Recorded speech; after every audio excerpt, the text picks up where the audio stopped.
Well, good evening. I'm Bo Williams. Welcome to the 7. Let's get a look at the big 7 stories right now. Topping the list for us tonight, a woman is now facing charges after she was accused of attacking a convenience store employee with a knife.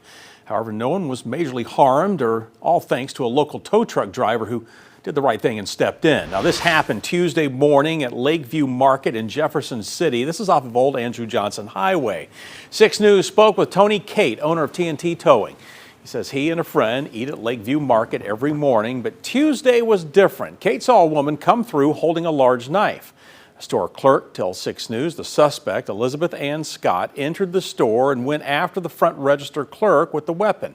Scott then realized there was another clerk at the deli and proceeded to, and stated in the police report, attempt to stab them.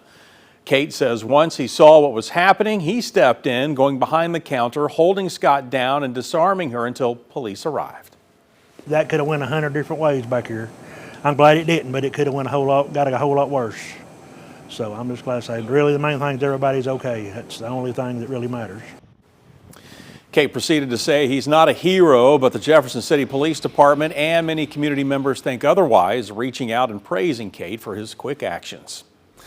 Next on the 7, a last-minute effort by state lawmakers to expand Tennessee's education savings account program has failed now in the state Senate. Right now, this is only available to students in the Metro Nashville, Memphis, Shelby County, and Hamilton County school districts.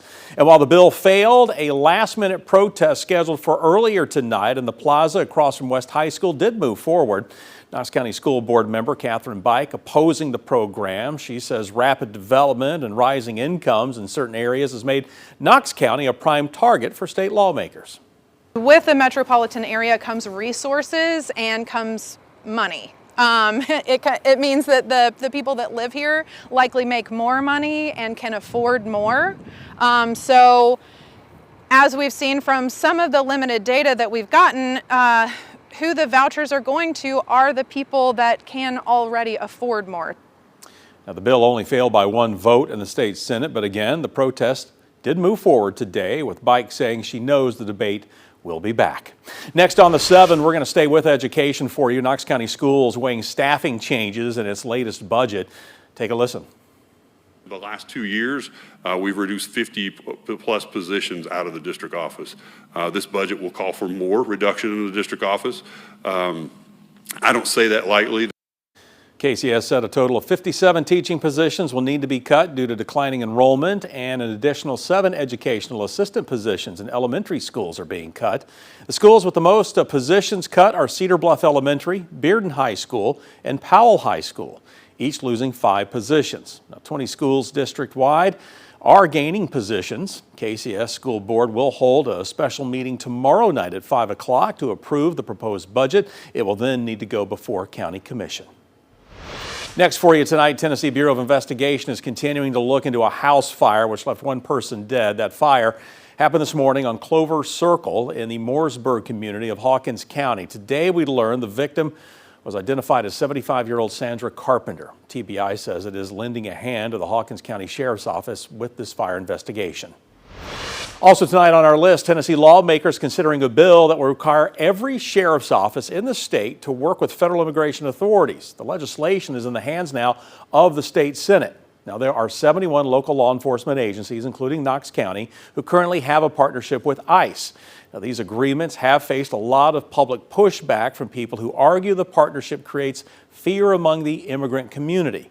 State Democrats also argue the agreements could cost local law enforcement agencies more money and increase their liability risk if law enforcement officials make a mistake during joint operations. But state Republicans argue the law is necessary to protect Tennesseans. This bill simply strengthens our immigration enforcement through long-term strategic partnership between our sheriffs and the federal government to keep our counties and our communities safe. It makes communities, all communities, scared to report crime because they are scared that they themselves or their loved ones would be turned over to ICE.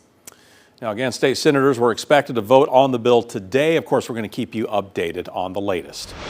Israel Weapon Industries U.S., or IWI U.S., celebrating its grand opening in Andersonville today. You know, we previously told you the company was investing $15.7 million to relocate its headquarters from Pennsylvania to right here in East Tennessee, creating 72 local jobs in the process.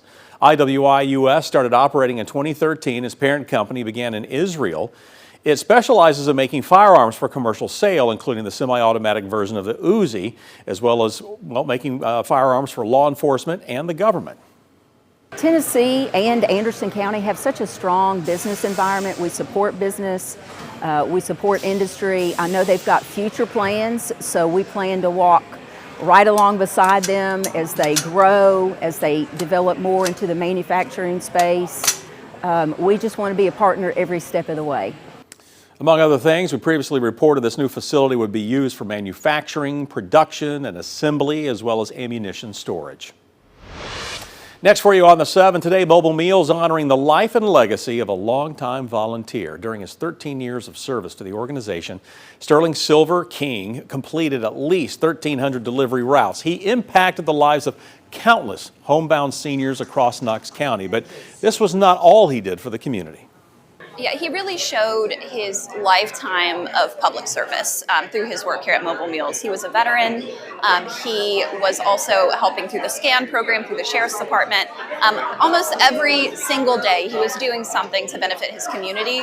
And we were able to feel that energy while he was here and feel his presence and his support. Silver's Circle was dedicated at the Mobile Meals Kitchen as a small way to recognize his lasting impact.